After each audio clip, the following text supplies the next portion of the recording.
This is OwlUp, where learning happens in minutes, not hours. For a deeper journey, explore all our courses at owlup.co. Now, let's dive in.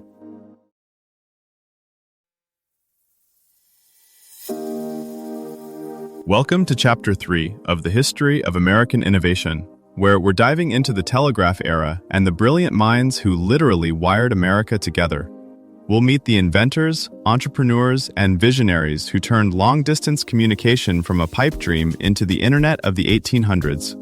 Let's get into it. A single sentence once took weeks to cross America.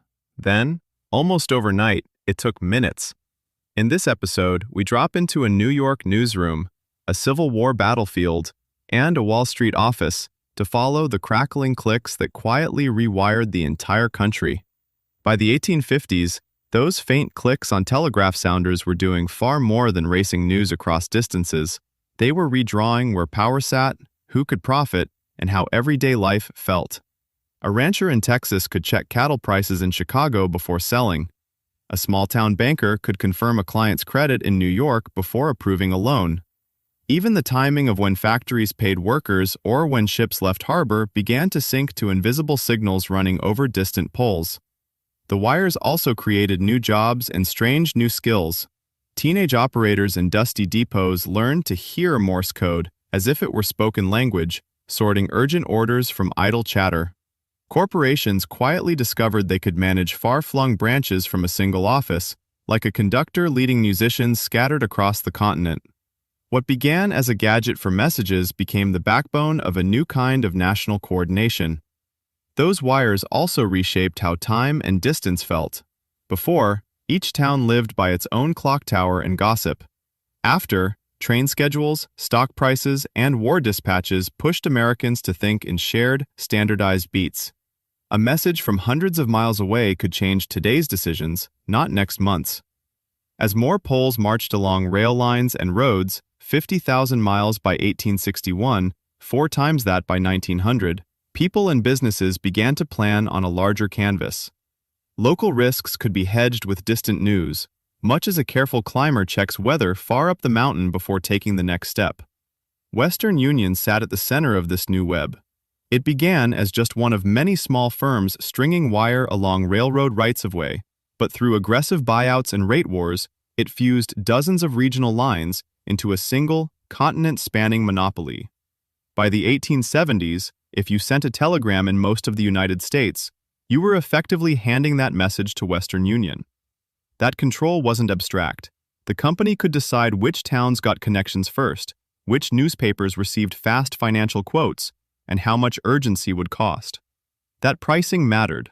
Early messages were luxuries, stripped of adjectives and pleasantries to save money. Businesses spoke in tight, cryptic phrases that read more like ledgers than letters.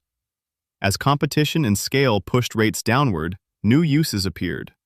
Merchants began wiring routine orders instead of waiting for the mail. Families started sending news of births, deaths, and arrivals at the train station.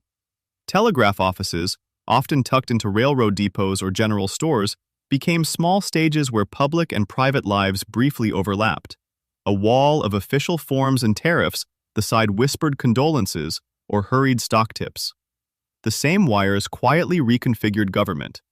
Washington could request reports from territorial governors and military posts in hours instead of seasons, making it far harder for distant officials to drift into semi-independence.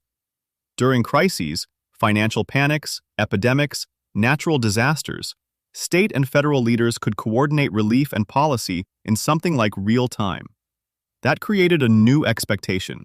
Citizens began to demand that authorities respond quickly because, for the first time, rapid response felt technically possible. Journalism, commerce, and governance all had to learn a new skill: filtering.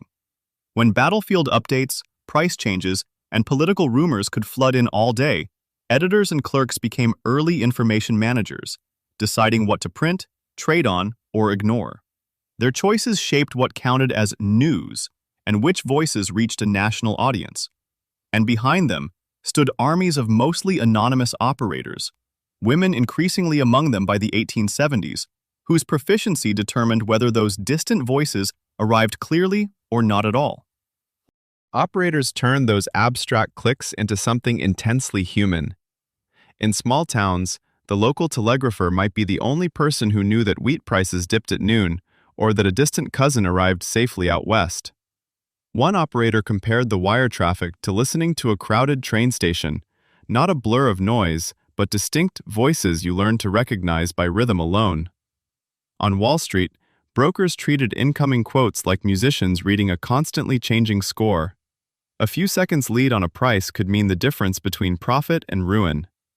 During crises, fires, floods, bank runs, mayors and railroad superintendents leaned on favored operators the way a ship's captain trusts a navigator, asking, "What are they seeing upriver? What's happening 3 towns ahead?" Telegraph lines also became early testing grounds for corporate secrecy. Companies developed private codebooks so that a sentence about cotton or copper, if intercepted, would read like nonsense to anyone outside the firm. Policymakers now face questions that would feel familiar to telegraph-era reformers. Who owns the lines, and who gets left off the map? Today's undersea cables and low-orbit satellites echo fights over rural access and fair rates. Think of regulators as jazz arrangers, deciding which instruments get heard and when.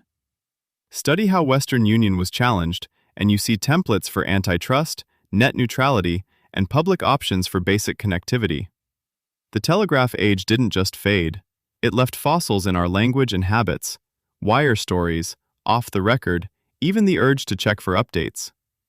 Your challenge this week: notice every moment when a tiny alert changes your plan, mood, or money. Each ping is a faint echo of those first clicks that taught Americans to live by the line. This was OwlUp, your daily step forward. To keep learning with structured courses and more insights, go to owlup.co. Until tomorrow!